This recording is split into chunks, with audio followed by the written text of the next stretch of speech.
अध्याय 5 सबक 5 अमीर लोग पैसे का आविष्कार करते हैं। संसार में अक्सर चतुर नहीं साहसी लोग आगे बढ़ते हैं। पिछली रात मैंने लिखने के काम से फुर्सत निकाली और अलेक्जेंडर ग्राहम बेल के जीवन पर आधारित टीवी कार्यक्रम देखा। उस वक्त बेल ने अपने टेलीफोन का पेटेंट कराया था और उनके इस नए आविष्कार की मांग बहुत ज्यादा होने की वजह से वो बहुत परेशान थे। ज्यादा बड़ी कंपनी की जरूरत महसूस होने पर वो उस जमाने की नामी कंपनी वेस्टर्न यूनियन के पास गए और उनसे पूछा कि क्या वो उनके पेटेंट तथा छोटी सी कंपनी को खरीदेंगे। इस पूरे सौदे के बदले में वो $1 लाख चाहते थे। वेस्टर्न यूनियन के प्रेसिडेंट ने उनकी खिल्ली उड़ाते हुए इस प्रस्ताव को ठुकरा दिया और कहा कि वो बहुत ज्यादा कीमत मांग रहे हैं। बाकी इतिहास है। एक $multi-billion उद्योग का उदय हुआ और AT&T नामक कंपनी का जन्म हुआ। अलेक्जेंडर ग्राहम बेल के कार्यक्रम के ठीक बाद शाम के समाचार आ गए। समाचारों में एक स्थानीय कंपनी में छंटनी की खबर थी। कर्मचारी नाराज थे और शिकायत कर रहे थे कि कंपनी के मालिक अन्याय कर रहे हैं। फैक्ट्री के सामने लगभग 45 साल की उम्र का एक मैनेजर अपनी पत्नी और 2 बच्चों के साथ खड़ा था। इस मैनेजर को नौकरी से निकाल दिया गया था और वो अपने परिवार के साथ फैक्ट्री के सुरक्षा कर्मियों से गुजारिश कर रहा था कि वो उसे मालिकों से बात करने दें ताकि वो उसे निकालने पर पुनर्विचार करें। उसने उसी समय एक मकान खरीदा था और उसे डर था कि कहीं वो उसे गंवा न दे। कैमरा उसकी याचना पर केंद्रित था ताकि पूरा संसार इस दृश्य को देख ले। ये कहने की जरूरत नहीं है कि इस पर मेरा ध्यान केंद्रित हो गया। सन 1984 से मैं सिखाने के पेशे में हूँ। ये एक बेहतरीन और पुरस्कारदायक अनुभव रहा है। ये एक विचलित करने वाला पेशा भी रहा है क्योंकि मैं हजारों लोगों को सिखा चुका हूं और मैं सभी में एक साझी बात देखता हूं जिनमें मैं भी शामिल हूं। हम सभी में जबरदस्त क्षमताएं होती हैं और हमें प्रकृति से बहुत से गुणों का वरदान मिलता है, लेकिन एक चीज हम सभी को किसी न किसी हद तक पीछे रोक कर रखती है। ये है खुद के बारे में शंका। तकनीकी जानकारी की कमी हमें उतना पीछे रोक कर नहीं रखती है जितना कि आत्मविश्वास की कमी। कई लोग दूसरों के मुकाबले इसके ज्यादा शिकार होते हैं। हम में से ज्यादातर लोग जानते हैं कि एक बार कॉलेज से निकलने के बाद कॉलेज की डिग्रियां या अच्छे ग्रेड उतने महत्वपूर्ण नहीं रह जाते हैं। शैक्षणिक जगत से बाहर के असल संसार में ग्रेड से ज्यादा महत्वपूर्ण किसी चीज की जरूरत होती है। मैंने इसे कई नामों से पुकारे जाते हुए सुना है। जज्बा, बहादुरी, दम, कलेजा, साहस, दुस्साहस, चालाकी, हिम्मत, लगन और दमक। इस चीज पर कोई भी लेबल लगा दिया जाए, ये अंततः किसी के भविष्य पर उसके स्कूल के ग्रेड से ज्यादा असर डालती है। हम में से प्रत्येक के भीतर इन साहसिक, लगनशील और हौसले वाले चरित्रों में से एक होता है। हमारे भीतर के इस चरित्र का एक विपरीत पहलू भी होता है जो अपने घुटने टेक सकता है और जरूरत पड़ने पर याचना भी कर सकता है। मरीन कॉर्प के पायलट के रूप में वियतनाम में 1 साल रहने के बाद मैं अपने भीतर छिपे इन दोनों चरित्रों के बारे में अंतरंगता से जान गया था। दोनों में से किसी को भी दूसरे से बेहतर नहीं कहा जा सकता। बहरहाल शिक्षक के रूप में मैंने पहचाना कि बहुत ज्यादा डर और अपनी क्षमताओं पर शंका ही इंसान की प्रतिभा के सबसे बड़े दुश्मन होते हैं। ये देखकर मेरा दिल टूट जाता है कि विद्यार्थी जवाब तो जानते थे, लेकिन उनमें जवाब के अनुरूप काम करने का साहस नहीं था। संसार में अक्सर चतुर नहीं साहसी लोग आगे बढ़ते हैं। मेरा खुद का अनुभव ये रहा है कि वित्तीय प्रतिभा के लिए तकनीकी ज्ञान और साहस दोनों की ही जरूरत होती है। अगर डर बहुत ज्यादा प्रबल है तो प्रतिभा का दमन हो जाता है। अपनी कक्षाओं में मैं विद्यार्थियों को बहुत प्रेरित करता हूं कि वो जोखिम लेना सीखें, बहादुर बने और अपनी प्रतिभा से उस डर को शक्ति व चतुराई में बदल दें। कुछ के लिए ये कारगर होता है जबकि बाकी डर जाते हैं। मुझे एहसास हो चुका है कि पैसों के मामले में ज्यादातर लोग सुरक्षित खेल खेलना चाहते हैं। मैंने ऐसे सवाल सुने हैं, जोखिम क्यों लेना? मैं अपने वित्तीय IQ को विकसित करने का झंझट क्यों पालूं? मुझे वित्तीय दृष्टि से साक्षर क्यों बनना चाहिए? तो इस पर मैं जवाब देता हूं सिर्फ इसलिए ताकि आपके पास ज्यादा विकल्प रहें। आगे विशाल परिवर्तन आने वाले हैं। आने वाले वर्षों में युवा आविष्कारक अलेक्जेंडर ग्राहम बेल जैसे कई लोग आएंगे। बिल गेट्स जैसे 100 लोग होंगे और माइक्रोसॉफ्ट जैसी विशाल व सफल कंपनियां पूरे संसार में हर साल बनेंगी। और इसके अलावा कहीं अधिक दिवालियापन, छटनियां तथा कटौतियां भी होंगी। तो अपने वित्तीय आईक्यू को विकसित करने का झंझट क्यों पालें? इस सवाल का जवाब कोई दूसरा नहीं, सिर्फ आप ही दे सकते हैं। लेकिन मैं आपको इतना बता सकता हूं कि मैं खुद ऐसा क्यों करता हूं। मैं ऐसा इसलिए करता हूं क्योंकि ये जीवित रहने के लिए सबसे रोमांचक समय है। मैं परिवर्तन से डरने के बजाय उसका स्वागत करूंगा। मैं तनख्वाह न बढ़ने की चिंता करने के बजाय लाखों करोड़ों डॉलर बनाने के बारे में रोमांचित होना ज्यादा पसंद करूंगा। हम आज जिस दौर में हैं, वो संसार के इतिहास में सबसे रोमांचक और अभूतपूर्व समय है। आज से कई पीढ़ियों बाद लोग पलटकर इस युग को देखकर कहेंगे कि ये कितना रोमांचकारी युग रहा होगा। ये पुराने की मृत्यु और नए के जन्म का समय कहा जाएगा। इस युग में उथल पुथल बहुत थी, लेकिन रोमांच भी बहुत था। तो अपने वित्तीय आईक्यू को विकसित करने का झंझट क्यों पालें? क्योंकि यदि आप ऐसा करते हैं तो आप बहुत समृद्ध बनेंगे, और अगर आप ऐसा नहीं करते तो आगे आने वाला समय आपके लिए डरावना होगा। ऐसे समय में आप कुछ लोगों को बहादुरी के साथ आगे बढ़ते हुए देखेंगे, जबकि दूसरों को अपने घिसे हुए जीवन रक्षकों से चिपके हुए देखेंगे। 300 साल पहले जमीन को दौलत माना जाता था, इसलिए जो व्यक्ति जमीन का मालिक होता था वो दौलतमंद होता था। बाद में दौलत जमीन के बजाय फैक्ट्रियों तथा उत्पादन से जुड़ गई और अमेरिका का वर्चस्व कायम हो गया। इसके साथ ही उद्योगपति दौलत का स्वामी बन गया। आज दौलत का वास सूचना या जानकारी में है, यानी जिस व्यक्ति के पास सही समय पर सबसे ज्यादा जानकारी होती है वो दौलत का स्वामी होता है। समस्या ये है कि जानकारी पूरे संसार में प्रकाश के वेग से उड़ती है। इस नई दौलत को सीमाओं या हदों में नहीं बांधा जा सकता, जिस तरह के जमीन और फैक्ट्रियों को बांधा जा सकता था। परिवर्तन ज्यादा तेज और ज्यादा नाटकीय होंगे। नए मल्टी मिलियनियर्स की संख्या में भारी वृद्धि होगी, मगर ऐसे भी लोग होंगे जो पीछे छूट जाएंगे। आज मैं बहुत सारे लोगों को संघर्ष करते और अक्सर ज्यादा कड़ी मेहनत करते देखता हूँ, सिर्फ इसलिए क्योंकि वो पुराने विचारों को कसकर पकड़े रहते हैं। वो चाहते हैं कि परिस्थितियां पहले जैसी ही रहें, इसीलिए वो परिवर्तन का प्रतिरोध करते हैं। मैं ऐसे लोगों को जानता हूं जो अपनी नौकरियां छूटने या अपने मकान गंवाने के लिए तकनीक, अर्थव्यवस्था या अपने बॉस को दोष देते हैं। दुर्भाग्य से उन्हें ये महसूस ही नहीं होता कि समस्या का कारण वो खुद भी हो सकते हैं। पुराने विचार उनके सबसे बड़े शत्रु होते हैं। ये विचार शत्रु इसलिए होते हैं क्योंकि उन्हें ये बात पता ही नहीं होती कि जिस पुराने जमाने में वो विचार या कार्यशैली संपत्ति थी, वो पुराना जमाना अब जा चुका है। एक दोपहर में अपने द्वारा इजाद किए गए बोर्ड गेम कैश फ्लो का इस्तेमाल करके लोगों को निवेश करने का तरीका सिखा रहा था। एक महिला क्लास में अपनी सहेली को साथ लेकर आई थी। उस सहेली का हाल ही में तलाक हुआ था। स्त्री धन तय करने की प्रक्रिया में उसके हाथ बुरी तरह जल गए थे और वो अब कुछ जवाब खोज रही थी। उसकी सहेली को लगा कि शायद इस क्लास से उसे कुछ सीखने को मिलेगा। हमारा गेम लोगों को यह सिखाने के लिए तैयार किया गया है कि पैसा कैसे काम करता है। खेल खेलते समय वो इनकम स्टेटमेंट और बैलेंस शीट के आपसी संबंध के बारे में सीखते हैं। वो ये सीखते हैं कि किस तरह दोनों के बीच नकदी का प्रवाह होता है और किस तरह दौलत की राह में आपको अपनी संपत्ति वाले कॉलम से निकलने वाले मासिक कैश फ्लो को इस बिंदु तक बढ़ाना होता है कि वो आपके मासिक खर्च से ज्यादा हो जाए। एक बार जब आप ये कर लेते हैं तो आप चूहा दौड़ से बाहर निकलने और तीव्र मार्ग पर पहुंचने में कामयाब हो जाते हैं। जैसा मैं कह चुका हूं, कुछ लोग इस खेल से नफरत करते हैं, कई इससे प्रेम करते हैं और बाकी इसे समझ ही नहीं पाते हैं। इस महिला ने कुछ सीखने का एक मूल्यवान अवसर खो दिया।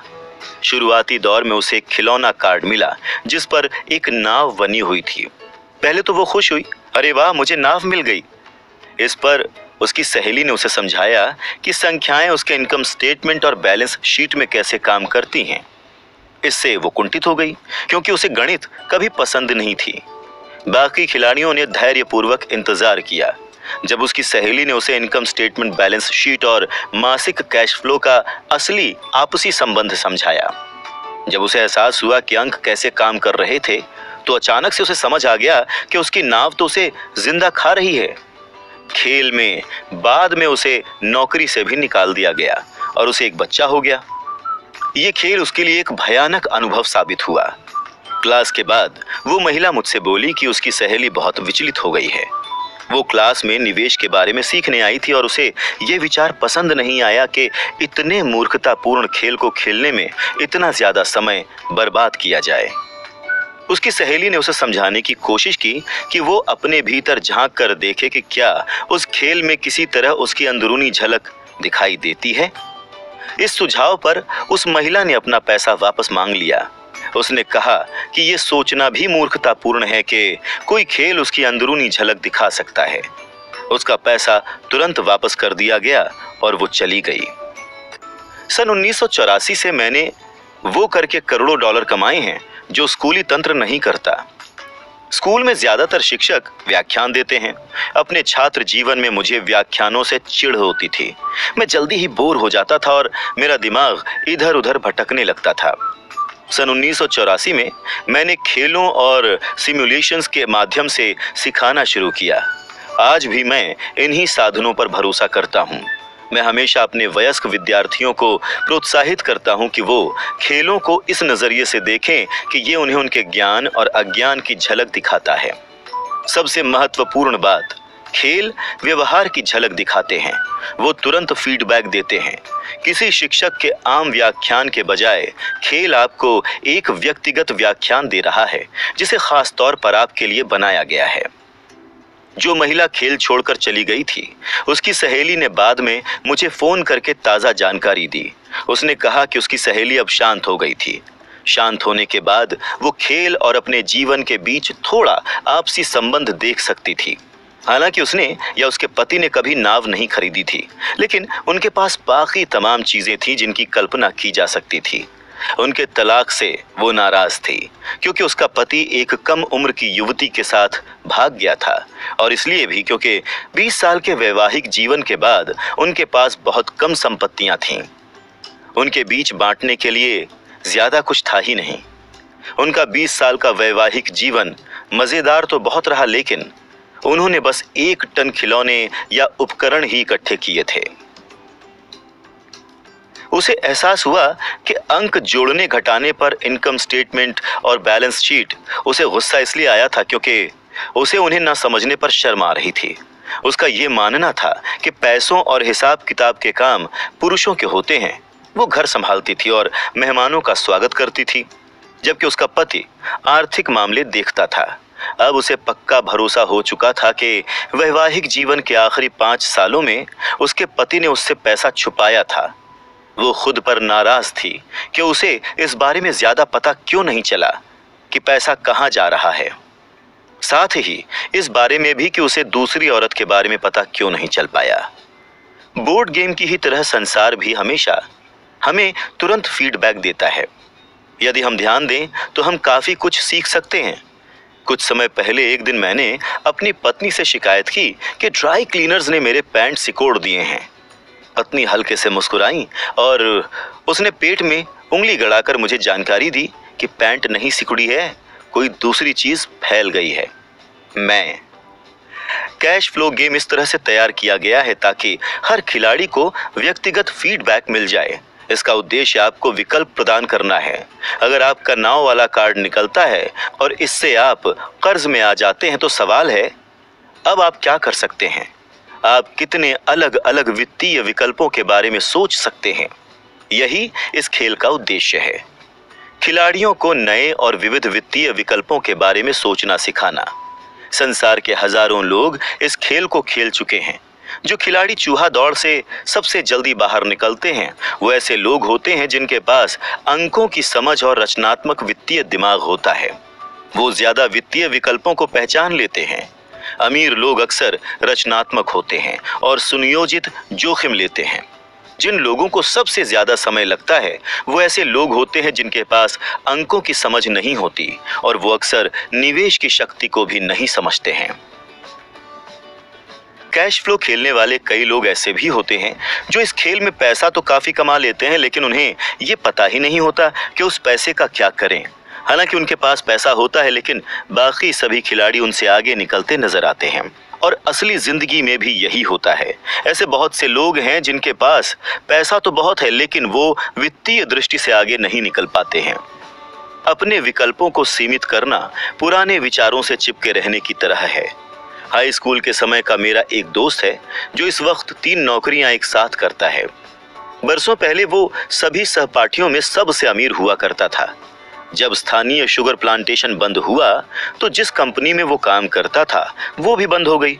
उसके हिसाब से उसके पास सिर्फ एक ही विकल्प था और वो था पुराना विकल्प, कड़ी मेहनत करो। अब समस्या ये थी कि वो कोई बराबरी की नौकरी नहीं खोज पाया जो पुरानी कंपनी में उसकी वरिष्ठता को मान्यता दे।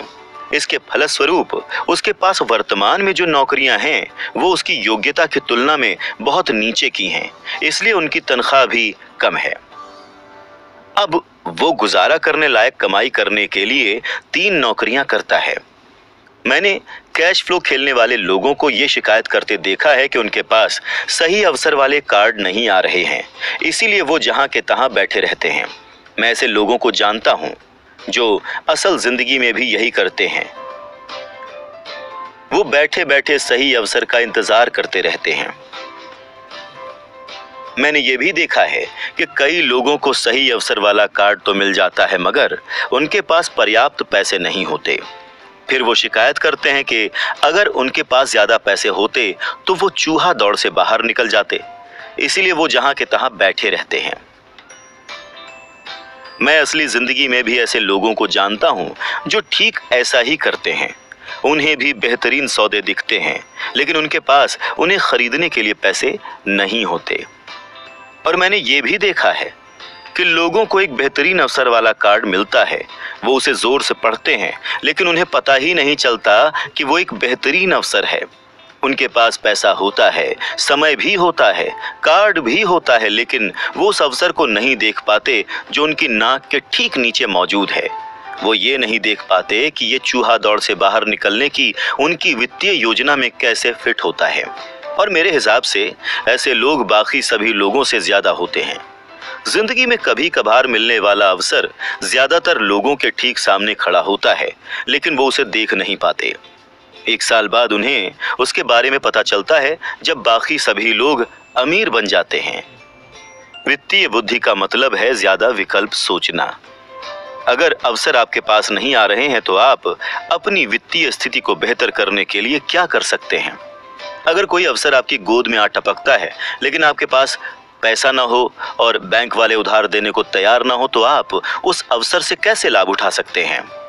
अगर आपका अनुमान गलत है और आपको अपनी उम्मीद के मुताबिक चीज नहीं मिलती है, तो आप किसी बुरी परिस्थिति को लाखों डॉलर में कैसे बदल सकते हैं? यही वित्तीय बुद्धि है।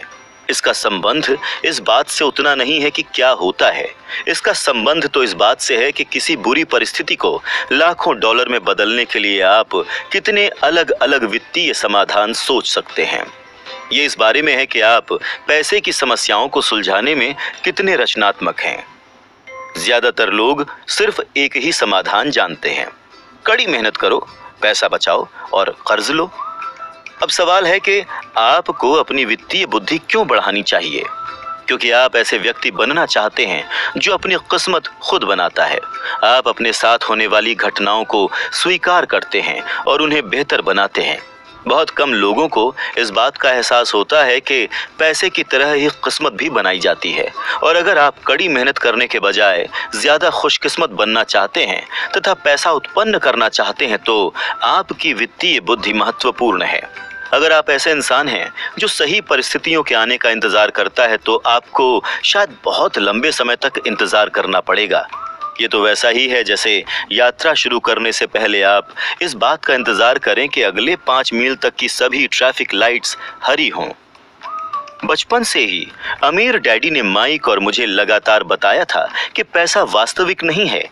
अमीर डैडी हमें बार बार याद दिलाते थे कि जब हमने प्लास्टर ऑफ पेरिस के सांचे से पैसे ढालना शुरू किया था, तब हम धन के रहस्य के कितने करीब आ गए थे।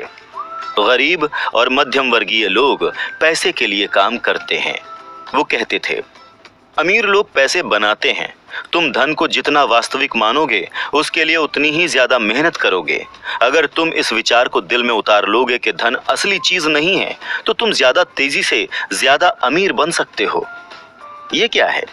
ये सवाल माइक और मैं अक्सर पूछते थे। अगर धन असली चीज नहीं है तो फिर ये है क्या? धन वही है जिसके बारे में हम एकमत हो जाएं। अमीर डैडी बस इतना ही कहते थे। हमारा दिमाग हमारे पास मौजूद सबसे शक्तिशाली संपत्ति है। अगर इसे अच्छी तरह प्रशिक्षित कर दिया जाए तो ये लगभग तुरंत ही भारी दौलत उत्पन्न कर सकता है। अप्रशिक्षित मस्तिष्क बहुत गरीबी भी उत्पन्न कर सकता है, जो किसी परिवार में पीढ़ियों तक कायम रह सकती है। सूचना युग में पैसा बिजली की गति से बढ़ रहा है।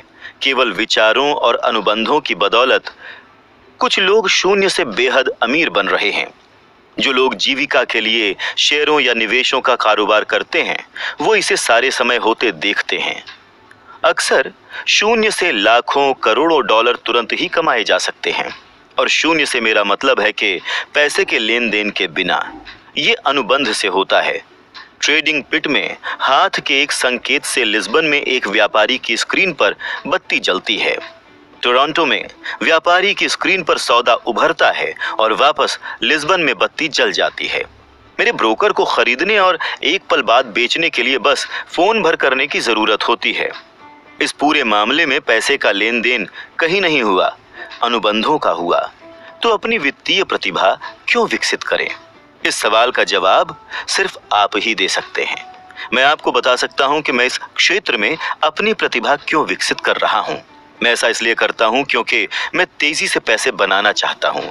इसलिए नहीं क्योंकि मुझे जरूरत है, बल्कि इसलिए क्योंकि मैं ऐसा करना चाहता हूं। यह सीखने की बड़ी दिलचस्प प्रक्रिया है। मैं अपना वित्तीय IQ इसलिए विकसित करता हूं क्योंकि मैं संसार के सबसे तेज और सबसे बड़े खेल में शामिल होना चाहता हूं। और अपने छोटे तरीके से मैं मानवता के इस अभूतपूर्व विकास का हिस्सा बनना चाहता हूं। एक ऐसे युग का जहां इंसान अपने शरीर से नहीं बल्कि विशुद्ध रूप से अपने दिमाग से काम करते हैं। इसके अलावा यहीं पर रोमांच है। यही है जो हो रहा है। ये फैशन में है, ये भयावह है और ये मजेदार भी है। इसीलिए मैं अपनी वित्तीय बुद्धि में निवेश करता हूं और अपनी सबसे शक्तिशाली संपत्ति यानी अपने दिमाग को विकसित करता हूं। मैं उन लोगों की जमात में शामिल होना चाहता हूं जो साहस के साथ आगे बढ़ रहे हैं। मैं उन लोगों के साथ नहीं रहना चाहता जो पीछे छूट जाते हैं।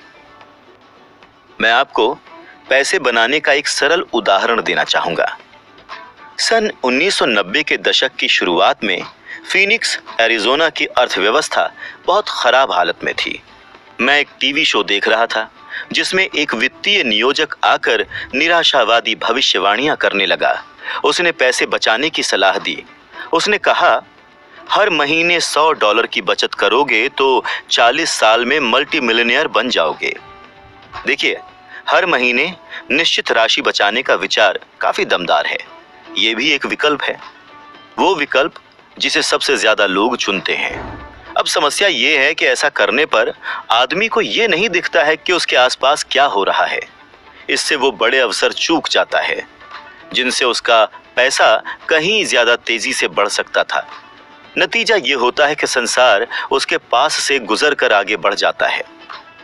जैसा मैंने कहा था, उस वक्त अर्थव्यवस्था की हालत बहुत खराब थी।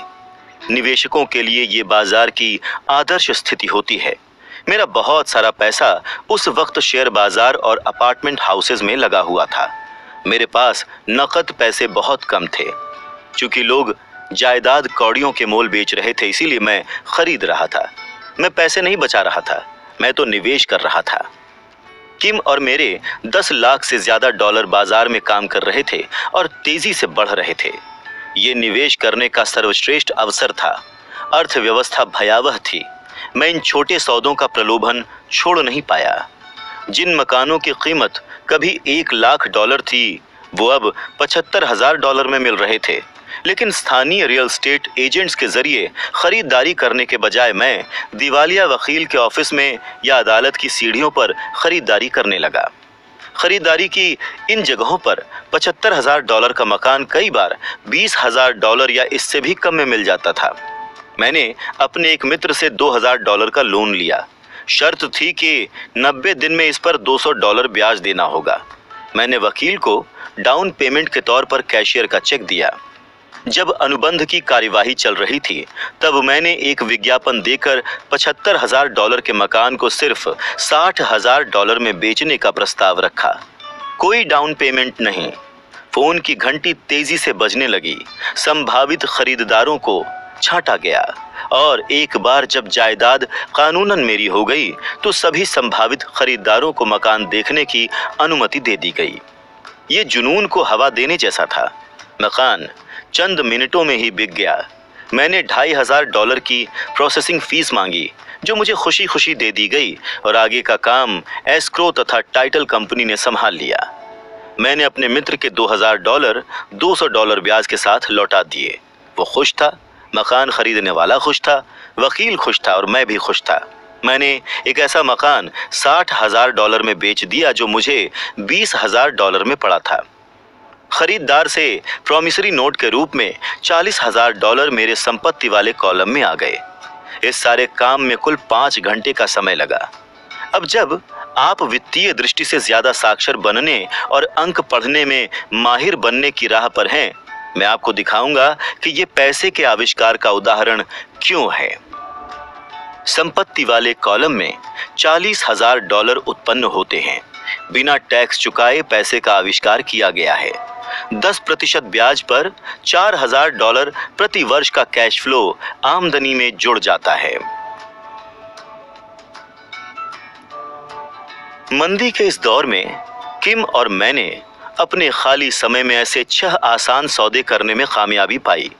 जब हमारा ज्यादातर पैसा बड़ी जायदादों और शेयर बाजार में लगा था, तब हम खरीदो, बनाओ और बेचो वाले इन 6 सौदों से $1,90,000 से ज्यादा की संपत्तियां 10% ब्याज वाले नोट्स बनाने में सफल रहे। इस तरह हमें लगभग $19,000 की सालाना आमदनी मिल गई, जिसमें से ज्यादातर हमारे निजी कॉरपोरेशन के जरिए सुरक्षित हैं। $19,000 की सालाना आमदनी का ज्यादातर हिस्सा हमारी कंपनी की कारों, गैस, यात्राओं, बीमे, ग्राहकों के साथ डिनर और दूसरी चीजों में खर्च होता है। जब तक सरकार को उस आमदनी पर टैक्स लगाने का मौका मिलता है, तब तक ये कानूनी रूप से खर्च हो चुकी होती है। यदि सरकार 50% टैक्स में ले लेती है, तो आपको कितनी आमदनी कमानी होगी? $40,000 बचाने में आपको कितना समय लगेगा?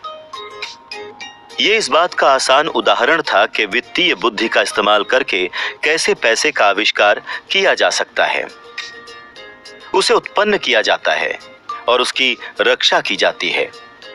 तो खुद से पूछें, $1,90,000 बचाने में आपको कितना समय लगेगा? क्या बैंक आपके पैसे पर 10% ब्याज देगा और प्रॉमिसरी नोट 30 साल तक चलेगा? मैं उम्मीद करता हूं कि वो मुझे मेरे 1,90,000 कभी ना लौटाएं। अगर वो मुझे मूलधन लौटा देते हैं तो मुझे टैक्स चुकाना होगा। इसके अलावा 30 साल तक $19,000 सालाना का मतलब $5 लाख से ज्यादा आमदनी होती है। लोग मुझसे पूछते हैं कि अगर सामने वाला पैसे ना चुका पाए तो क्या होगा? ऐसा भी होता है और ये अच्छी खबर है। $60,000 का मकान वापस ले लिया जाता है और $70,000 में दोबारा बेच दिया जाता है। एक बार फिर $2,500 लोन प्रोसेसिंग फी के रूप में वसूल कर लिए जाते हैं। इस नए खरीदार को भी कोई डाउन पेमेंट नहीं करना होगा और प्रक्रिया इसी तरह चलती रहेगी। पहली बार मकान बेचने के बाद मैंने उधार के $2,000 वापस लौटा दिए, इसलिए तकनीकी दृष्टि से उस सौदे में मेरा एक भी पैसा खर्च नहीं हुआ। निवेश पर मेरा मुनाफा अनंत है। ये इस बात का उदाहरण है कि पैसों के बिना बहुत सा पैसा किस तरह से बनाया जा सकता है। मेरे दूसरे सौदे में यानी मकान दोबारा बेचने पर मैं $2000 अपनी जेब में रख लूंगा और कर्ज की अवधि एक बार फिर 30 साल कर दूंगा। अगर मुझे पैसा वापस मिल जाए तो निवेश पर मुझे कितना मुनाफा होगा मैं नहीं जानता, लेकिन ये निश्चित रूप से हर महीने $100 की बचत को तो हरा ही देगा, जो दरअसल $150 से शुरू होती है, क्योंकि ये टैक्स के बाद की आमदनी है जो 40 साल तक कम ब्याज कमाएगी। यही नहीं, मिलने वाले ब्याज पर भी आपको टैक्स चुकाना पड़ता है। इसमें ज्यादा समझदारी नहीं है। ये सुरक्षित तो हो सकता है लेकिन चतुराई भरा नहीं है। कुछ साल बाद जब फीनिक्स का रियल एस्टेट बाजार मजबूत हुआ तो जिन मकानों को हमने $60,000 में बेचा था उनका मूल्य बढ़कर $1,10,000 हो गया। नीलामी के अवसर अब भी मौजूद तो थे लेकिन दुर्लभ हो गए थे। उनकी तलाश करने में एक कीमती संपत्ति यानी मेरा समय बहुत खर्च हो रहा था। इसके अलावा हजारों खरीदार मुट्ठी भर उपलब्ध सौदों की तलाश कर रहे थे। बाजार बदल गया था। ये आगे बढ़ने और संपत्ति वाले कॉलम के लिए दूसरे अवसरों की तलाश करने का समय था। आप यहां ऐसा नहीं कर सकते, ये कानून के खिलाफ है। आप झूठ बोल रहे हैं। मैं ये टिप्पणियां जितनी बार सुनता हूं उतनी बार ये नहीं सुनता। क्या आप मुझे ऐसा करने का तरीका बता सकते हैं? गणित सरल है, आपको इसमें बीजगणित या कैलकुलस के ज्ञान की जरूरत नहीं होगी।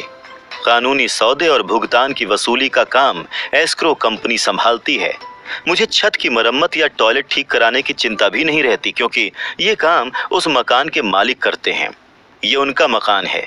कभी कभार कोई किस्त नहीं देता है और ये बहुत बढ़िया होता है, क्योंकि इससे विलंब शुल्क मिलता है या उन्हें मकान से बाहर निकालकर दोबारा मकान बेच दिया जाता है। अदालतें इस काम को संभाल लेती हैं। हो सकता है कि ये आपके इलाके में काम ना करे, बाजार की परिस्थितियां भिन्न हो सकती हैं, लेकिन ये उदाहरण दर्शाता है कि एक सरल वित्तीय प्रक्रिया से लाखों डॉलर कैसे उत्पन्न हो सकते हैं, वो भी बहुत कम पैसे और बहुत कम जोखिम में। ये सिर्फ अनुबंध के जरिए पैसे कमाने का उदाहरण है। हाई स्कूल पास करने वाला कोई भी व्यक्ति ये काम कर सकता है, लेकिन ज्यादातर लोग ऐसा नहीं करते हैं। वो तो मेहनत करो और पैसा बचाओ की पुरानी सलाह पर ही अमल करते हैं। लगभग 30 घंटे की मेहनत में संपत्ति वाले कॉलम में लगभग $1,90,000 आ गए और टैक्स भी नहीं चुकाना पड़ा। तो इनमें से कौन सा काम आपको ज्यादा मुश्किल लगता है? कड़ी मेहनत करें, 50% टैक्स चुकाएं, जो बचता है उसे बचाएं। आपकी बचत 5% ब्याज कमाती है, जिस पर एक बार पिलर टैक्स लगता है। या अपनी वित्तीय बुद्धि को बढ़ाने का समय निकालें, अपने दिमाग और संपत्ति वाले कॉलम की शक्ति का दोहन करें। अगर आप पहले विकल्प का इस्तेमाल करते हैं तो निश्चित रूप से ये पता लगा लें कि $1,90,000 बचाने में आपको कितना समय लगता है। समय आपकी सबसे बड़ी संपत्तियों में से एक है।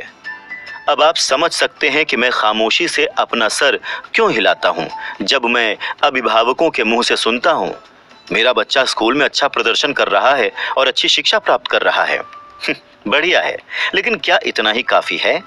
मैं जानता हूं कि अभी बताई गई निवेश रणनीति काफी छोटी है। इसका इस्तेमाल सिर्फ ये दिखाने के लिए किया गया है कि छोटी रकम कैसे बड़ी रकम में बदल सकती है। एक बार फिर मेरी सफलता ये बताती है कि प्रबल वित्तीय बुनियाद कितनी महत्वपूर्ण होती है, जिसकी शुरुआत एक सुदृढ़ वित्तीय शिक्षा से होती है। मैं ये पहले भी बता चुका हूँ, लेकिन ये दोहराने लायक है। वित्तीय बुद्धि में ये 4 मुख्य तकनीकी योग्यताएं शामिल होती हैं। पहला, अकाउंटिंग। अकाउंटिंग वित्तीय साक्षरता या अंक पढ़ने की योग्यता है। अगर आप कारोबार या निवेश खड़े करना चाहते हैं तो ये एक अति आवश्यक योग्यता है। दूसरा, निवेश। निवेश पैसे से पैसा बनाने का विज्ञान है। तीसरा, बाजारों को समझना। बाजारों को समझना मांग और पूर्ति का विज्ञान है। अलेक्जेंडर ग्राहम बेल ने बाजार को वो दिया जो वो चाहता था। यही बिल गेट्स ने भी किया। $75,000 का मकान $20,000 में खरीद कर उसे $60,000 में बेच दिया गया। ये भी बाजार द्वारा उत्पन्न अवसर को जकड़ने का परिणाम था। कोई खरीद रहा था, कोई बेच रहा था। चौथा, कानून। कानून अकाउंटिंग, कॉरपोरेट, राज्य और संघीय कानूनों का ज्ञान है। मैं नियमों के हिसाब से खेलने की सलाह देता हूं।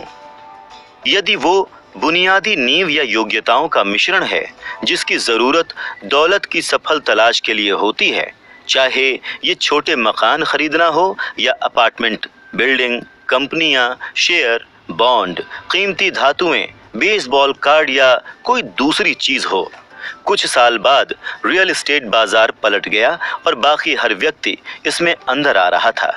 शेयर बाजार उछाल पर था और हर व्यक्ति उसमें प्रवेश कर रहा था। अमेरिकी अर्थव्यवस्था दोबारा अपने पैरों पर खड़ी हो रही थी। मैंने बेचना शुरू कर दिया और अब पेरू, नॉर्वे, मलेशिया तथा फिलीपींस की यात्रा करने लगा। निवेश परिदृश्य बदल गया था।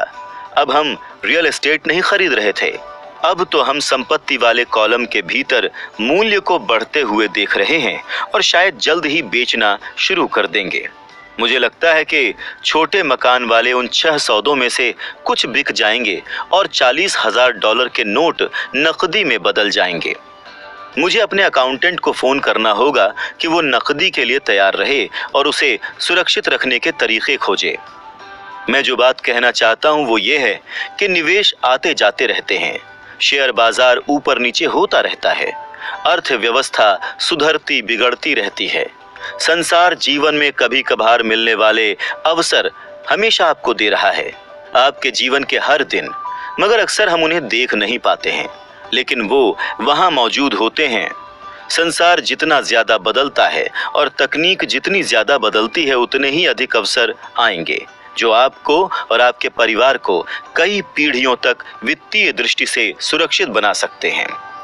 अपनी वित्तीय बुद्धि विकसित करने के झंझट में क्यों पड़े? एक बार फिर सिर्फ आप ही इसका जवाब दे सकते हैं। मैं तो बस इतना जानता हूं कि मैं सीखना और विकास करना क्यों जारी रखता हूं। मैं ऐसा इसलिए करता हूं क्योंकि कई परिवर्तन आने वाले हैं। मैं अतीत से चिपके रहने के बजाय परिवर्तन का स्वागत करना ज्यादा पसंद करूंगा। मैं जानता हूं कि बाजार में ज्वार भी आएगा और भाटा भी आएगा। मैं अपनी वित्तीय बुद्धि को लगातार बढ़ाना चाहता हूं, क्योंकि बाजार में होने वाले हर परिवर्तन पर कुछ लोग घुटने टेक कर अपनी नौकरियों की भीख मांगेंगे। इस दौरान दूसरे लोग जीवन की थमाई बुरी परिस्थितियों को लेंगे और जीवन हम सभी को कभी कभार बुरी परिस्थितियां थमाता है और उन्हें लाखों डॉलर में बदल लेंगे। यही वित्तीय बुद्धि है। मुझसे अक्सर उन बुरी परिस्थितियों के बारे में पूछा जाता है जिन्हें मैंने लाखों डॉलर्स में बदला है। मैं अपने निवेशों के ज्यादा उदाहरण देने में संकोच करता हूं, क्योंकि मुझे डर है कि ये डींगे हाँकने या शेखी बघारने का काम लग सकता है। मेरा ऐसा कोई इरादा नहीं है। मैं तो सिर्फ वास्तविक और आसान घटनाओं के संख्यात्मक व समयावधि वाले उदाहरण देता हूं। मैं उदाहरण इसलिए देता हूं क्योंकि मैं आपको बताना चाहता हूं कि ये आसान है और आप वित्तीय बुद्धि के इन 4 स्तंभों से जितने ज्यादा परिचित होते हैं, ये उतना ही ज्यादा आसान होता है। व्यक्तिगत रूप से मैं वित्तीय विकास हासिल करने के लिए 2 मुख्य साधनों का इस्तेमाल करता हूं, रियल एस्टेट और small cap share. Real estate में निवेश मेरी नींव है। मेरी जायदादें लगातार कैश फ्लो प्रदान करती हैं और कभी कभार मूल्य भी बहुत बढ़ जाता है। मैं स्मॉल कैप शेयरों का इस्तेमाल तीव्र विकास के लिए करता हूं। मैं जो करता हूं, आपको वैसा करने की सलाह नहीं देता हूं। उदाहरण बस यही है, मगर अवसर बहुत जटिल है और मैं निवेश को नहीं समझता हूं, तो मैं निवेश नहीं करता हूं। वित्तीय दृष्टि से सफल होने के लिए बस सरल गणित और सहज बोध की ही जरूरत होती है। उदाहरण देने के 5 कारण हैं। पहला, लोगों को अधिक सीखने के लिए प्रेरित करना। दूसरा, लोगों को ये बताने के लिए कि अगर बुनियाद सुदृढ़ है तो पैसे का महल बनाना आसान है। तीसरा, ये दिखाने के लिए कि भारी दौलत कोई भी इकट्ठी कर सकता है। चौथा, ये दिखाने के लिए कि आपके लक्ष्यों को हासिल करने के लाखों तरीके हैं।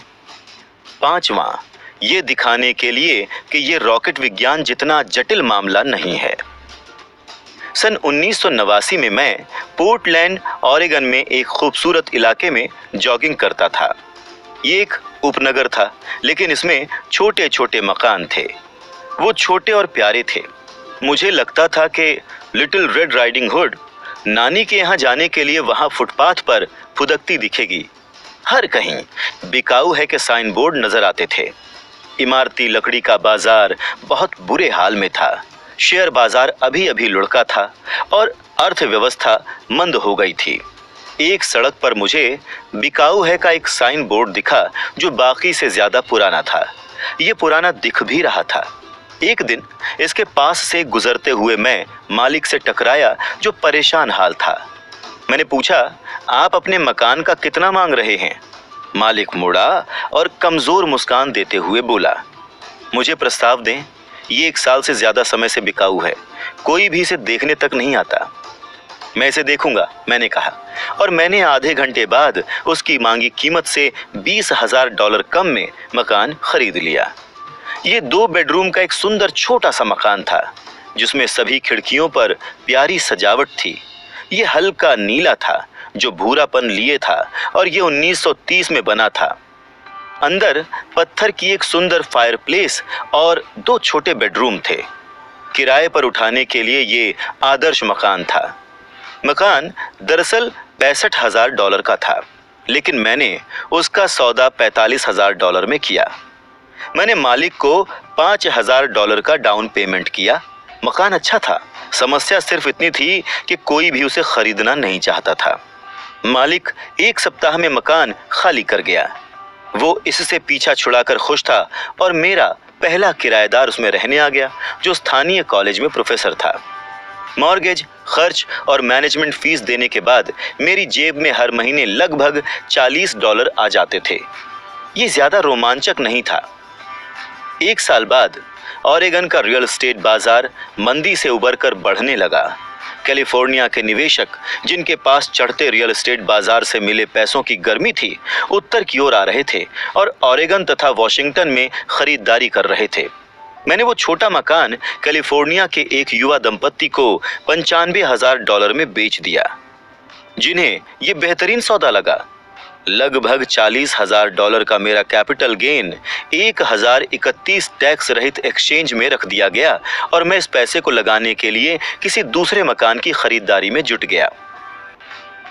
1 महीने के भीतर मुझे बीवर्टन, ऑरेगन में इंटेल प्लांट के ठीक पास 12 यूनिट का एक अपार्टमेंट हाउस मिल गया।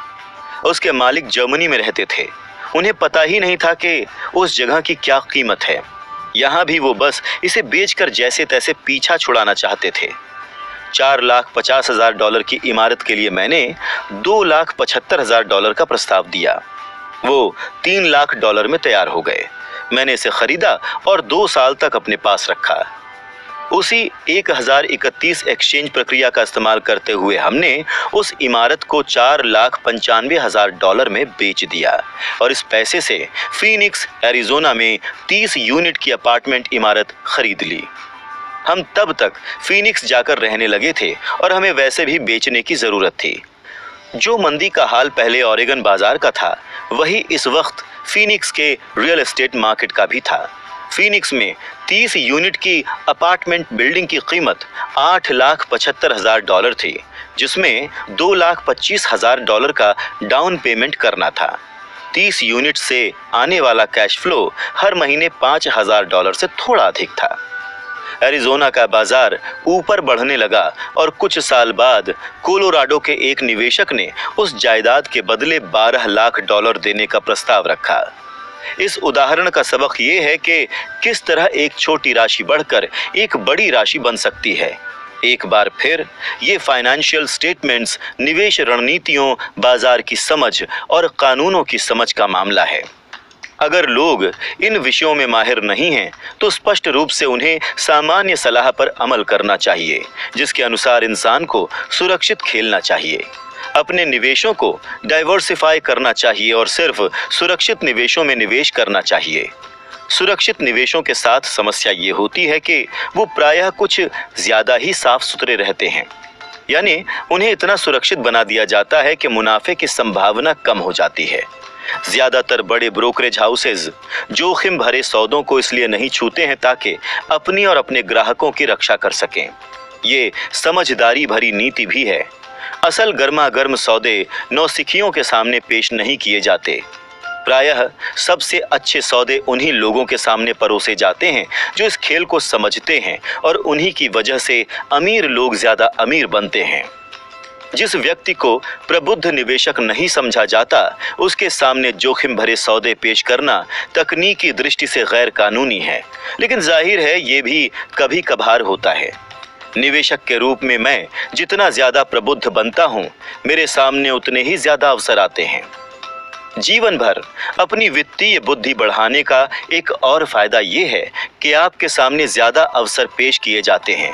इसके अलावा आपकी वित्तीय बुद्धि जितनी ज्यादा होती है, ये परखना उतना ही आसान होता है कि सौदा अच्छा है या नहीं। ये आपकी बुद्धि ही है जो किसी बुरे सौदे को पहचान सकती है या किसी बुरे सौदे को अच्छा बना सकती है। मैं जितना ज्यादा सीखता हूँ, और सीखने के लिए अभी बहुत कुछ बाकी है, मैं उतने ही ज्यादा पैसे बनाता हूँ, सिर्फ इसलिए क्योंकि समय गुजरने के साथ साथ मेरा अनुभव और बुद्धिमत्ता दोनों ही बढ़ती जाती है। मेरे कुछ मित्र हैं जो इस खेल को सुरक्षित तरीके से खेल रहे हैं, अपने पेशे में कड़ी मेहनत कर रहे हैं और वित्तीय बुद्धि नहीं बढ़ा रहे हैं, जिसके बढ़ने में समय लगता है।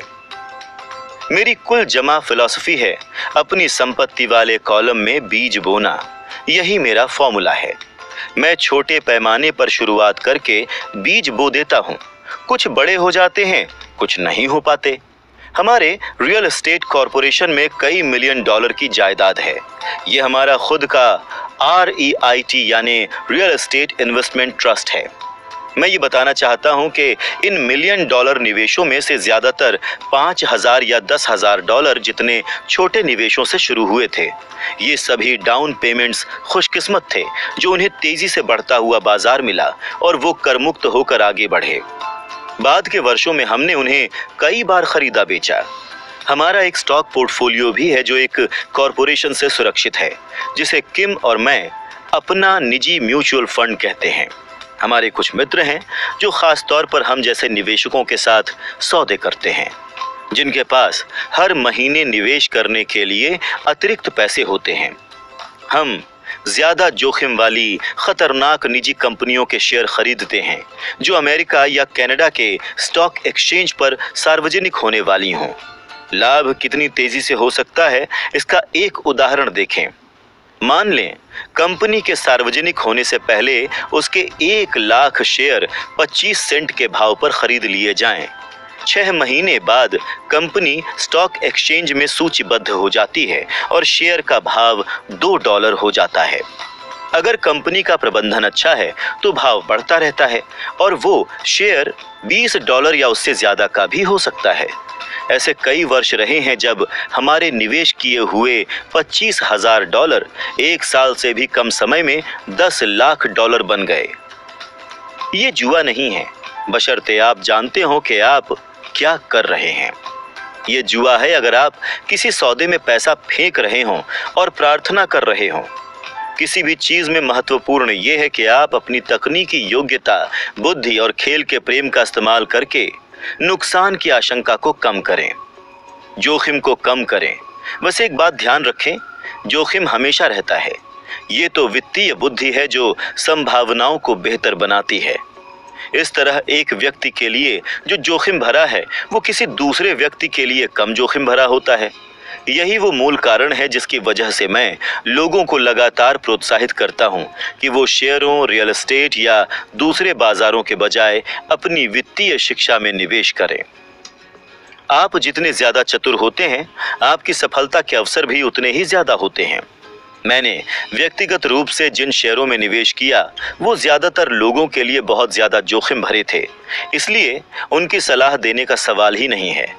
मैं इस खेल को सन 1979 से खेल रहा हूं और मैंने इसके लिए अपने हिस्से से ज्यादा का शिक्षण शुल्क चुकाया है। लेकिन अगर आप दोबारा पढ़ेंगे कि ऐसे निवेश ज्यादातर लोगों के लिए ज्यादा खतरनाक क्यों होते हैं, तो आप अपने जीवन को इस तरह से बना सकते हैं ताकि $25,000 को एक साल में $10 लाख में बदलने की योग्यता आपके लिए कम खतरनाक हो। जैसा कि मैंने पहले कहा, मैंने जो भी लिखा है मैं आपको वैसा करने की सलाह नहीं दे रहा हूं।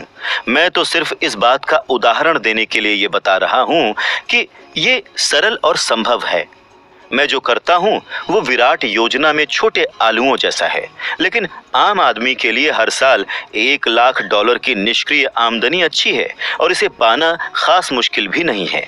ये काम 5 से 10 साल के बीच किया जा सकता है, जो इस बात पर निर्भर करता है कि बाजार कैसा है और आप कितने चतुर हैं। अगर आप अपने जीवन के खर्च कम रखते हैं तो $1 लाख की अतिरिक्त आय आपको सुखद लगेगी, चाहे आप काम करें या ना करें। अगर आप चाहें तो आप काम कर सकते हैं, या अगर आप चुनाव करें तो आप खाली रह सकते हैं और सरकारी टैक्स तंत्र का इस्तेमाल अपने खिलाफ करने के बजाय अपने पक्ष में कर सकते हैं। रियल एस्टेट मेरे निवेश की नींव है। मैं रियल एस्टेट से इसलिए प्रेम करता हूं क्योंकि ये स्थायी और धीमी गति से चलने वाली होती है। मुझे ठोस नींव पसंद है। इससे मिलने वाला कैश फ्लो काफी स्थिर होता है और अगर प्रबंधन सही हो तो इसका मूल्य बढ़ने का अच्छा अवसर होता है।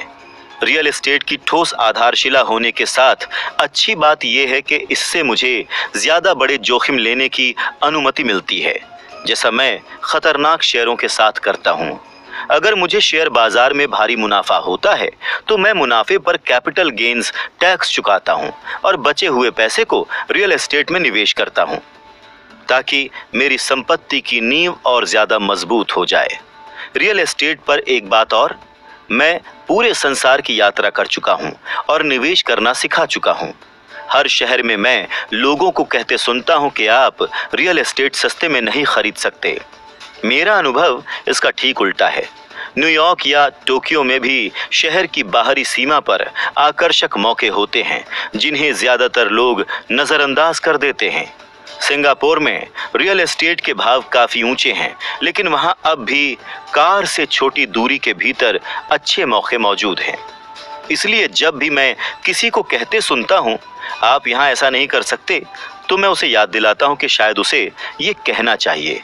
मैं नहीं जानता कि यहाँ ऐसा कैसे किया जा सकता है। अब तक बेहतरीन अवसर आंखों से नहीं दिखते हैं, वो तो दिमाग से देखे जाते हैं।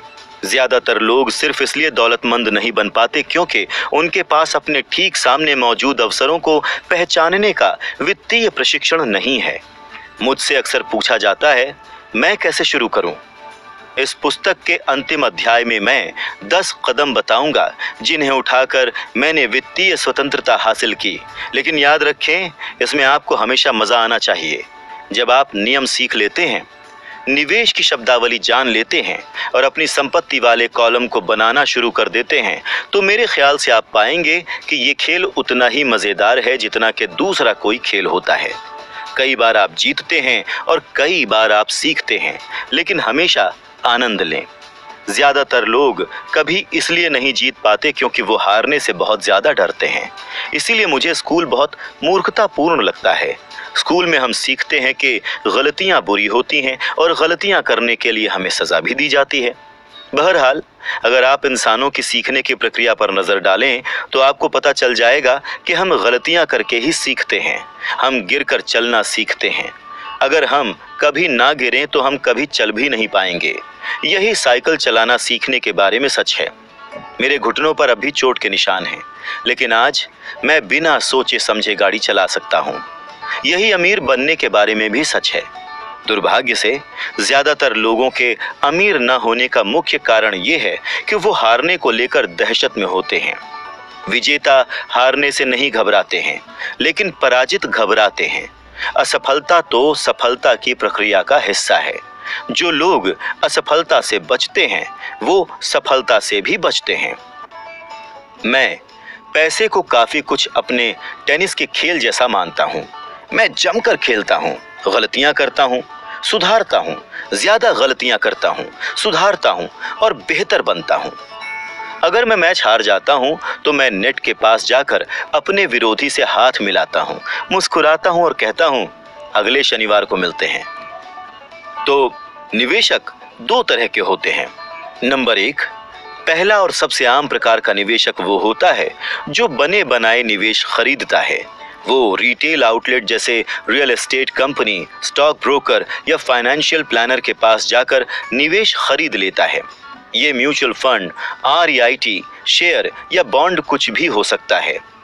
ये निवेश करने का साफ सुथरा और आसान तरीका है। इसकी एक उपमा वो खरीदार है जो किसी कंप्यूटर स्टोर में जाकर शेल्फ पर रखा कंप्यूटर खरीद लाता है। नंबर 2, दूसरे प्रकार का निवेशक वो होता है जो निवेश उत्पन्न करता है। ये निवेशक आमतौर पर सौदे को उसी तरह से असेंबल करता है जिस तरह से कंप्यूटर के पार्ट खरीदने वाला कंप्यूटर बनाता है। मैं कंप्यूटर के पार्ट्स को असेंबल करने के बारे में कुछ नहीं जानता, लेकिन मैं जानता हूं कि आर्थिक अवसरों के पार्ट्स को कैसे असेंबल किया जाता है या उन लोगों को जानता हूं जो ऐसा कर सकते हैं। दूसरे प्रकार का निवेशक ज्यादा पेशेवर होता है। कई बार सारे हिस्सों को असेंबल करने में बरसों लग जाते हैं और कई बार वो कभी असेंबल नहीं हो पाते हैं। मेरे अमीर डैडी ने मुझे दूसरे प्रकार का निवेशक बनने के लिए प्रोत्साहित किया था। ये सीखना महत्वपूर्ण है कि पार्ट्स को एक साथ असेंबल कैसे किया जाए, क्योंकि यहीं पर भारी जीत का मौका होता है। लेकिन अगर लहरें आपके खिलाफ हो जाएं तो कई बार भारी नुकसान की आशंका भी होती है। अगर आप दूसरे प्रकार के निवेशक बनना चाहते हैं तो आपको 3 मुख्य योग्यताएं विकसित करने की जरूरत है। पहली, कोई ऐसा अवसर खोजें जिसे बाकी सभी ने नजरअंदाज कर दिया है। आप अपने दिमाग से वो देख लेते हैं जो दूसरे लोग अपनी आंखों से नहीं देख पाते। मिसाल के तौर पर मेरे एक मित्र ने एक पुराना खस्ताहाल मकान खरीदा। ये भुतहा दिखता था। हर कोई इस बात पर हैरान हो रहा था कि उसने इसे क्यों खरीदा। हमने जो नहीं देखा और जो उसने देख लिया वो ये था कि उस मकान के साथ 4 खाली प्लॉट भी मिल रहे थे। उसे ये बात टाइटल कंपनी जाने के बाद पता चली थी। मकान खरीदने के बाद उसने मकान तुड़वा दिया और 5 प्लॉट एक बिल्डर को बेच दिए। उसे अपने निवेश से 3 गुना ज्यादा कीमत मिली। 2 महीने की मेहनत के बदले उसने $75,000 कमा लिए। ये बहुत बड़ी रकम तो नहीं है, लेकिन निश्चित रूप से ये न्यूनतम तनख्वाह को तो हरा ही देती है और ये तकनीकी दृष्टि से कठिन भी नहीं है। दूसरी, पैसे जुटाना। आम आदमी पैसे जुटाने के लिए सिर्फ बैंक तक जाता है, मगर दूसरे प्रकार के निवेशक को ये पता होना चाहिए कि पूंजी कैसे जुटाई जाती है और बैंक जाए बिना कितने तरीकों से पैसे की व्यवस्था की जा सकती है। शुरुआत में ही मैंने सीख लिया था कि बैंक से कर्ज लिए बिना मकान कैसे खरीदे जाते हैं। मकान खोजने के बजाय पैसे जुटाने की योग्यता सीखना मेरे लिए बेशकीमती साबित हुआ। अक्सर मैं लोगों के मुंह से सुनता हूँ, बैंक मुझे कर्ज नहीं दे रहा है या मेरे पास इसे खरीदने के पैसे नहीं हैं। अगर आप दूसरे प्रकार के निवेशक बनना चाहते हैं तो आपको ये सीखने की जरूरत है कि उस बाधा को दूर कैसे करें जिसके सामने आने पर ज्यादातर लोग रुक जाते हैं। दूसरे शब्दों में, ज्यादातर लोग सिर्फ इसलिए सौदा नहीं कर पाते हैं क्योंकि उनके पास पैसा नहीं होता। अगर आप इस बाधा को पार कर सके तो आप उन लोगों से लाखों डॉलर आगे होंगे जो ये योग्यताएं नहीं सीखते हैं। ऐसे मौके रहे हैं जब मैंने कोई मकान, शेयर या अपार्टमेंट बिल्डिंग खरीद ली, हालांकि मेरे बैंक में एक धेला भी नहीं था। मैंने एक बार एक अपार्टमेंट हाउस $1.2 मिलियन में खरीदा। मैंने विक्रेता और क्रेता का लिखित अनुबंध करके इसे पक्का कर लिया। फिर मैंने 1 लाख का बयाना उधार लिया, जिससे मुझे बाकी पैसा इकट्ठा करने के लिए 90 दिन का समय मिल गया। मैंने ऐसा क्यों किया? सिर्फ इसलिए क्योंकि मैं जानता था कि उस मकान की असली कीमत $2 मिलियन थी। दरअसल पूरा पैसा इकट्ठा करने की नौबत ही नहीं आई। इसके बजाय जिस व्यक्ति ने $1 लाख उधार दिए थे, उसने मुझे सौदा खोजने के बदले $50,000 दिए, मेरी जगह पर आ गया और मैं उस सौदे से बाहर हो गया। इस काम में लगा कुल समय 3 दिन। एक बार फिर दोहराना चाहूंगा, आप जो खरीदते हैं उससे ज्यादा महत्वपूर्ण वो होता है जो आप जानते हैं। निवेश करने का ताल्लुक खरीदने से कम जानने से ज्यादा होता है। तीसरी, चतुर लोगों को संगठित करें। बुद्धिमान लोग वो होते हैं जो अपने से ज्यादा बुद्धिमान व्यक्ति के साथ काम करते हैं या उसकी सेवा लेते हैं। जब भी आपको सलाह की जरूरत हो तो अपने सलाहकार समझदारी से चुनें। सीखने के लिए बहुत कुछ है, लेकिन पुरस्कार गगनचुंबी हो सकते हैं। अगर आप इन योग्यताओं को नहीं सीखना चाहते हैं तो मैं आपको पहले प्रकार का निवेशक बनने की सलाह दूंगा। आप जो जानते हैं वो आपकी सबसे भारी पूंजी है। आप जो नहीं जानते हैं वो आपका सबसे बड़ा जोखिम है। जोखिम हमेशा रहता है, इसीलिए जोखिम से बचने के बजाय इसका प्रबंधन करना सीखें। अध्ययन सत्र, अध्याय 5, सबक 5। अमीर लोग पैसे का आविष्कार करते हैं। सार, रॉबर्ट दो विरोधी उदाहरण देते हैं। सबसे पहले अलेक्जेंडर ग्राहम बेल की कहानी, जो उनके प्रोडक्ट की भारी मांग देखकर चकित थे और अपनी कंपनी वेस्टर्न यूनियन को $1,00,000 में बेचने की कोशिश कर रहे थे। वेस्टर्न यूनियन इस अवसर को नहीं देख पाया और उसने बेल के प्रस्ताव को ठुकरा दिया। इस तरह अरबों डॉलर के एक उद्योग का उदय हुआ। दूसरा उदाहरण टीवी की न्यूज का था, जिसमें एक स्थानीय कंपनी की छटनी के बारे में बताया गया था और एक बर्खास्त मैनेजर अपनी नौकरी वापस लेने के लिए कैमरे के सामने गिड़गिड़ा रहा था। उसने अभी अभी एक मकान खरीदा था और उसे दहशत हो रही थी कि वो उसे गंवा देगा। डर और आत्मशंका हम सभी में होते हैं। रॉबर्ट सन 1984 से पेशेवर रूप से सिखा रहे हैं और उन्होंने इसे हजारों लोगों तथा खुद में भी देखा है। हम सभी में जबरदस्त क्षमता होती है, लेकिन हम सभी में आत्मशंका भी होती है। साहस सफल जीवन जीने में फर्क डाल सकता है। रॉबर्ट कहते हैं कि शिक्षक के रूप में उनका दिल उन विद्यार्थियों को देखकर टूट जाता था जो जवाब तो जानते थे लेकिन उन पर काम करने से घबराते थे। वित्तीय प्रतिभा के लिए तकनीकी ज्ञान के साथ ही साहस की भी जरूरत होती है। जोखिम लो, साहसी बनो, अपनी प्रतिभा से उस डर को शक्ति तथा चतुराई में बदल लो। ऐसी सलाह जो कुछ को आतंकित कर देगी, क्योंकि पैसे के मामले में बहुत सारे लोग इसे सुरक्षित तरीके से खेलते हैं। हमारे संसार में आगे कई परिवर्तन हैं और अपने वित्तीय आईक्यू को विकसित करने से आपको भविष्य के परिवर्तनों को दहशत से नहीं बल्कि रोमांच के चश्मे से देखने की अनुमति मिलती है। आप अवसरों को देखेंगे और उन पर काम करेंगे। उन लोगों के विपरीत जो अपने डर की वजह से हाशिए पर रह जाते हैं और दूसरों को साहस से आगे बढ़ते देखते हैं। 300 साल पहले जमीन दौलत थी, बाद में दौलत फैक्ट्रियों और उत्पादन में थी। आज दौलत जानकारी में है, लेकिन जानकारी प्रकाश की गति से पूरे संसार में उड़ती है। इसलिए परिवर्तन ज्यादा तीव्र तथा ज्यादा नाटकीय होंगे। नए मल्टी मिलेनियर की संख्या में नाटकीय वृद्धि होगी। ऐसे लोग भी रहेंगे जो पीछे छूट जाएंगे। कुछ लोग पुराने विचारों को जकड़े रहते हैं और जूझते समय प्रौद्योगिकी या अर्थव्यवस्था को दोष देते हैं। वो ये नहीं देख पाते हैं कि पुराने विचार ही उनके सबसे बड़े शत्रु हैं। कल कोई चीज करने का जो विचार या तरीका अच्छा माना जाता था, वो पुराना जमाना लद चुका है। रॉबर्ट अपनी क्लास में आने वाली एक महिला का उदाहरण देते हैं, जिसे वो अपने आविष्कार किए हुए कैश फ्लो बोर्ड गेम से सिखा रहे थे। ये गेम लोगों को सिखाता है कि पैसा कैसे काम करता है। ये बैलेंस शीट के साथ इनकम स्टेटमेंट के आपसी संबंध के बारे में भी सिखाता है। कुछ लोग इस गेम से प्रेम करते हैं, कुछ इससे नफरत करते हैं और बाकी मुद्दे की बात चूक जाते हैं। उनके उदाहरण में महिला को ये समझ नहीं आ रहा था कि जिन चीजों को वो सामान्यतः संपत्ति मानती थी, जैसे नाव, वो उसके कैश फ्लो को नकारात्मक रूप से क्यों प्रभावित करती थी। उसने कई चुनौतीपूर्ण कार्ड निकाले और उसका खेल भयंकर था।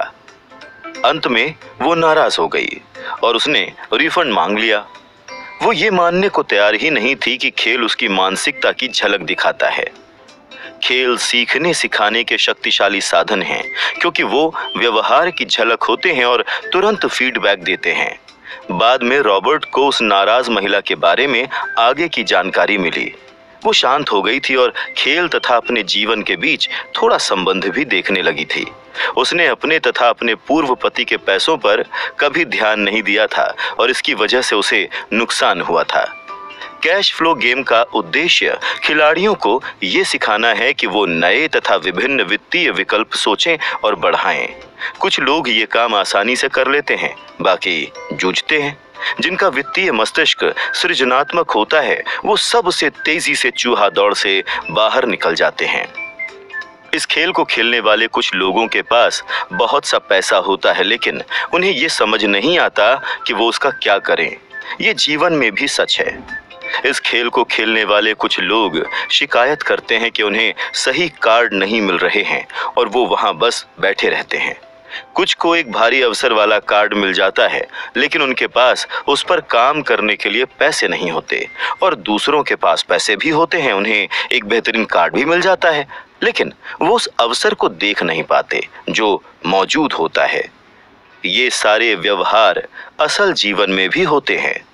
वित्तीय बुद्धि का मतलब है ज्यादा विकल्प होना, अवसर उत्पन्न करने वाले तरीके सोचना या स्थितियों को इस तरह बदलना ताकि वो आपके पक्ष में काम करें। भाग्य को बनाया जाता है, इसलिए जाकर अपना भाग्य बनाएं। पैसा जो असली नहीं होता, बल्कि सिर्फ वो होता है जिसे मानने के लिए हम सहमत होते हैं। हमारी सबसे बड़ी संपत्ति नहीं है। हमारी सबसे बड़ी संपत्ति तो हमारा मस्तिष्क है। इसे अच्छी तरह से प्रशिक्षित करें।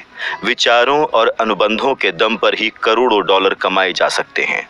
हर महीने थोड़े पैसे बचाना एक दमदार विचार है, लेकिन इससे आप वास्तविकता के प्रति अंधे हो सकते हैं और विकास के ज्यादा महत्वपूर्ण अवसरों को चूक सकते हैं। सन 1990 के दशक की शुरुआत में फीनिक्स की अर्थव्यवस्था बहुत खराब थी। रॉबर्ट और उनकी पत्नी किम ने रियल एस्टेट में निवेश करके इसका लाभ उठाया था, लेकिन एक उदाहरण दिया कि उन्होंने $75,000 मूल्य का एक घर $20,000 में खरीद लिया, जिसके डाउन पेमेंट के लिए उन्होंने एक मित्र से $200 के ब्याज पर $2,000 उधार लिए। जब खरीद अंतिम रूप ले रही थी तो उन्होंने एक विज्ञापन दिया जिसमें $75,000 के मकान को केवल $60,000 में बेचने का प्रस्ताव रखा था, और वो भी बगैर किसी डाउन पेमेंट के। जैसे ही मकान कानूनी रूप से उनका हुआ, उन्होंने चंद मिनटों में ही उसे बेच दिया। हर व्यक्ति खुश था और खरीदार से प्रॉमिसरी नोट के रूप में रॉबर्ट के संपत्ति वाले कॉलम में $40,000 उत्पन्न हो गए। 10% ब्याज पर कैश फ्लो में हर साल $4,000 आने लगे और उनकी आमदनी बढ़ गई। कुल कामकाजी समय 5 घंटे। और अगर खरीदार अंततः भुगतान न कर पाए तो वो घर को जब्त करके दोबारा बेच देंगे। ये हर महीने टैक्स के बाद बचत करने की रणनीति से ज्यादा लाभकारी है। ये कानूनी है। एस्क्रो कंपनी भुगतान की सर्विसिंग को संभालती है और रॉबर्ट या किम छतों या टॉयलेटों की मरम्मत के सरदर्द से बचे रहते हैं, क्योंकि खरीदार खुद मकान का मालिक होता है। कुछ साल बाद फीनिक्स का बाजार उठ गया और अब वहां ज्यादा अच्छे सौदे नहीं मिल सकते थे, इसलिए वो आगे बढ़ गए। अब आप जहां हैं वहां बाजार की परिस्थितियां अलग हो सकती हैं, इसलिए हो सकता है कि ये रणनीति आपके लिए काम ना करे, लेकिन ये उदाहरण बताता है कि किस तरह एक सरल वित्तीय प्रक्रिया से लाखों डॉलर कमाए जा सकते हैं, और वो भी बहुत कम पैसे तथा जोखिम के साथ। ये इस बात का उदाहरण है कि पैसा और कुछ नहीं, केवल अनुबंध है। आप क्या ज्यादा पसंद करेंगे? कड़ी मेहनत करना, टैक्स देना और बचे हुए पैसों से बचत करना जिसमें किसी तरह की बढ़ोतरी पर दोबारा टैक्स लगेगा, या फिर अपनी वित्तीय बुद्धि को विकसित करने में समय लगाना? बाजार ऊपर जाते हैं और नीचे आते हैं, निवेश आते हैं और जाते हैं। संसार आपको जीवन में एक बार मिलने वाले अवसर हमेशा थमाता रहता है, आपको तो बस उन्हें देखने की जरूरत होती है। रॉबर्ट पोर्टलैंड ओरेगॉन में एक गिरे हुए बाजार में $45,000 में एक मकान खरीदने का उदाहरण देते हैं, जिसे उन्होंने बहुत कम मुनाफे पर किराए पर दिया था, लेकिन एक साल बाद बाजार में उछाल आ जाता है और वो इसे $95,000 में बेच देते हैं। होने वाले मुनाफे का निवेश वो बीवर्टन ओरेगॉन के 12 यूनिट और $3 लाख वाले एक अपार्टमेंट हाउस में कर देते हैं। 2 साल बाद वो उसे बेच भी देते हैं और मुनाफे को फीनिक्स में 30 यूनिट वाली एक अपार्टमेंट इमारत को खरीदने में लगा दिया जाता है। ये अपार्टमेंट $8,75,000 का है। कुछ साल बाद एक निवेशक ने इसे खरीदने के लिए $12 लाख का प्रस्ताव रखा। ये उदाहरण बताता है कि किस तरह से एक छोटी राशि एक बड़ी राशि बन सकती है। आप अपनी वित्तीय बुद्धि को जितना ज्यादा विकसित करते हैं, जिसमें समय लगता है, आपको उतने ही ज्यादा अवसर मिलेंगे। रॉबर्ट का दर्शन अपने संपत्ति वाले कॉलम में बीज बोना है।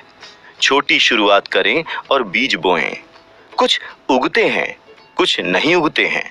कुछ छोटे निवेशों से मिलियनों में बदल जाते हैं। रॉबर्ट और किम के पास एक स्टॉक पोर्टफोलियो भी है, जहां वो ज्यादा जोखिम वाली निजी कंपनियों को खरीदते हैं जो सार्वजनिक होने वाली होती हैं। ये एक जोखिम है, लेकिन आप अपनी वित्तीय बुद्धि को जितना ज्यादा विकसित करते हैं, जोखिम उतना ही कम हो जाता है।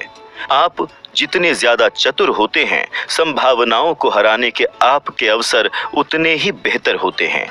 कुछ लोग ये तर्क दे सकते हैं कि उनके इलाके में रियल एस्टेट में कोई सौदे नहीं हैं, लेकिन रॉबर्ट ने कहा था कि हर जगह बेहतरीन अवसर होते हैं, उन्हें तो बस लोग देख नहीं पाते हैं। ज्यादातर लोग अपने सामने के अवसरों को पहचानने के लिए वित्तीय दृष्टि से प्रशिक्षित नहीं होते हैं। जब आप अपना वित्तीय IQ विकसित करते हैं और इसका इस्तेमाल करते हैं, तो मजे करने की याद रखें। कई बार आप जीतेंगे, कई बार आप हारेंगे, लेकिन हमेशा मजे करें। हारने से न डरें, क्योंकि असफलता सफलता की प्रक्रिया का हिस्सा है। निवेशक 2 तरह के होते हैं। पहले, जो किसी रिटेल आउटलेट से पैकेज्ड निवेश खरीदते हैं, जैसे वित्तीय नियोजक, और दूसरे जो निवेशों का सृजन करते हैं। इन्हें पेशेवर निवेशक भी कहा जाता है। अगर आप दूसरी तरह के निवेशक बनना चाहते हैं, तो आपको 3 मुख्य योग्यताएं विकसित करनी चाहिए। पहली, उन अवसरों को खोजें जिन्हें बाकी हर व्यक्ति नहीं देख पाया है। दूसरी, पैसे उगाएं। और तीसरी, चतुर लोगों को साथ रखें और अपने से ज्यादा बुद्धिमान लोगों को नौकरी पर रखें। जोखिम हमेशा रहता है, इसलिए आपको इससे कतराने के बजाय इसका प्रबंधन करना सीखना चाहिए। बाएं गोलार्ध का पल। चतुराई से और सही समय पर निवेश करके छोटी राशि को बड़ी राशियों में बदला जा सकता है। दाएं गोलार्ध का पल। रॉबर्ट हमेशा वयस्क विद्यार्थियों को सिखाते हैं कि खेल उन्हें ये बताते हैं कि वो क्या जानते हैं और उन्हें क्या सीखने की जरूरत है। इससे भी ज्यादा महत्वपूर्ण बात, खेल व्यवहार को परिलक्षित करते हैं। वो त्वरित फीडबैक सिस्टम होते हैं। शिक्षक की तरह लेक्चर देने के बजाय खेल आपको एक व्यक्तिगत लेक्चर दे रहा है, जो सिर्फ आपके लिए ही है। अवचेतन पल।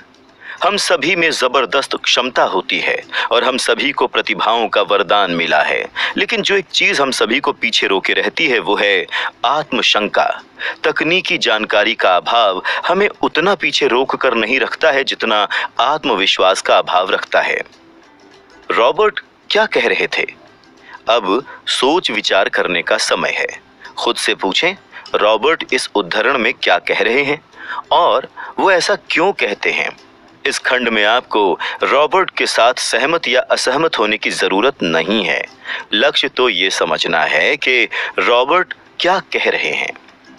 याद रखें, ये पाठ्यक्रम सहयोगी और समर्थक बनने के लिए तैयार किया गया है। 2 दिमाग एक से बेहतर होते हैं। अगर आप रॉबर्ट की कही बात को नहीं समझ पाते हैं, तो संकोच ना करें, समझने में मदद मांगें।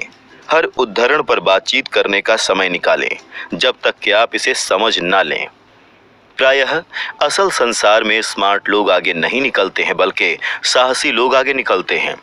शिक्षक के रूप में मैंने पहचाना कि बहुत ज्यादा डर और अपनी क्षमताओं पर शंका ही इंसान की प्रतिभा के सबसे बड़े दुश्मन होते हैं। ये देखकर मेरा दिल टूट जाता था कि विद्यार्थी जवाब तो जानते थे, लेकिन उनमें जवाब के अनुरूप काम करने का साहस नहीं था। पुराने विचार कुछ लोगों के सबसे बड़े शत्रु होते हैं। ये विचार शत्रु इसलिए होते हैं क्योंकि उन्हें ये बात पता ही नहीं होती कि जिस पुराने जमाने में वो विचार या कार्यशैली अच्छी थी, वो पुराना जमाना अब जा चुका है। अमीर लोग अक्सर सृजनात्मक होते हैं और सुविचारित जोखिम लेते हैं। आप अपनी वित्तीय बुद्धि को क्यों बढ़ाना चाहते हैं? क्योंकि आप ऐसे व्यक्ति बनना चाहते हैं जो अपनी किस्मत खुद बनाता है। हम सभी के पास जो सबसे शक्तिशाली संपत्ति है वो है हमारा मस्तिष्क। अगर इसे अच्छी तरह से प्रशिक्षित किया जाता है तो ये लगभग तुरंत ही भारी दौलत का सृजन कर सकता है। अप्रशिक्षित मस्तिष्क भारी गरीबी भी उत्पन्न कर सकता है जो किसी परिवार को सीढ़ियों तक दमित रख सकती है। अगर अवसर बहुत ही ज्यादा जटिल है और मैं निवेश को नहीं समझ पाता हूं तो मैं इसे नहीं करता। वित्तीय दृष्टि से अच्छा प्रदर्शन करने के लिए आपको बस आसान गणित और सहज बोध की ही जरूरत होती है। सुरक्षित निवेशों के साथ समस्या ये है कि वो अक्सर कुछ ज्यादा ही साफ सुथरे होते हैं, यानी वो इतने सुरक्षित बना दिए जाते हैं कि लाभ कम हो जाता है। अगर आप ये जानते हैं कि आप क्या कर रहे हैं तो ये जुआ नहीं है। ये जुआ तब है जब आप किसी सौदे में बस पैसा लगाकर प्रार्थना कर रहे हों। महान अवसर आंखों से नहीं देखे जाते हैं, वो आपके मस्तिष्क से देखे जाते हैं। आप जो जानते हैं वो आपकी सबसे बड़ी दौलत है। आप जो नहीं जानते हैं वो आपका सबसे बड़ा जोखिम है। अतिरिक्त प्रश्न। अब इस अध्याय में रॉबर्ट की कही बातों की समझ के साथ इसमें बताई कहानियों को खुद पर और अपने जीवन पर लागू करने का समय है। खुद से आगे कहे गए प्रश्न पूछें और अपने अध्ययन साझेदार के साथ उन पर विचार विमर्श करें। खुद के साथ और अपने साझेदार के साथ ईमानदार बने। आप जो जवाब दे रहे हैं अगर उनमें से कुछ आपको पसंद नहीं आते हैं तो खुद से पूछें कि क्या आप बदलने के लिए तैयार हैं। अपने विचारों तथा मानसिकता को बदलने की चुनौती को स्वीकार करें। पहला सवाल। रॉबर्ट कहते हैं कि तकनीकी जानकारी के बजाय आत्मविश्वास का अभाव हमें ज्यादा पीछे रोक कर रखता है। आपके या किसी दूसरे के जीवन में क्या कोई उदाहरण है जहां आत्मशंका किसी भारी अवसर की राह में आड़े आई हो? सवाल नंबर 2। कुछ लोगों के पास ढेर सारा पैसा होता है लेकिन इसके बावजूद वो वित्तीय दृष्टि से आगे नहीं निकल पाते। ऐसा क्यों होता है? सवाल नंबर 3। अब जब आपने अपनी खुद की वित्तीय बुद्धि विकसित कर ली है तो इसने ज्यादा आसानी से ये देखने में आपकी कैसे मदद की है कि क्या कोई सौदा अच्छा है? सवाल नंबर 4। रॉबर्ट का दर्शन अपने संपत्ति वाले कॉलम के भीतर बीज बोना है। छोटी शुरुआत करना है और ये देखना है कि क्या ये बढ़ती है। आप इस समय अपनी संपत्ति वाले कॉलम में कैसे बीज बो रहे हैं? अगर आप नहीं बो रहे हैं तो आप शुरुआत करने के लिए क्या कर सकते हैं? रॉबर्ट 2 तरह के निवेशकों की सूची देते हैं, जो पैकेज्ड निवेश खरीदते हैं और जो निवेशों का सृजन करते हैं। आप किस तरह के निवेशक हैं? क्या आप इसी तरह के निवेशक बनना चाहते हैं? आपने असफलता के डर को अपने जीवन में किस तरह काम करते देखा है और इसने आपको अवसरों का लाभ लेने से किस तरह से रोका था? आप भविष्य में उस डर पर विजय पाने के लिए क्या कर सकते हैं?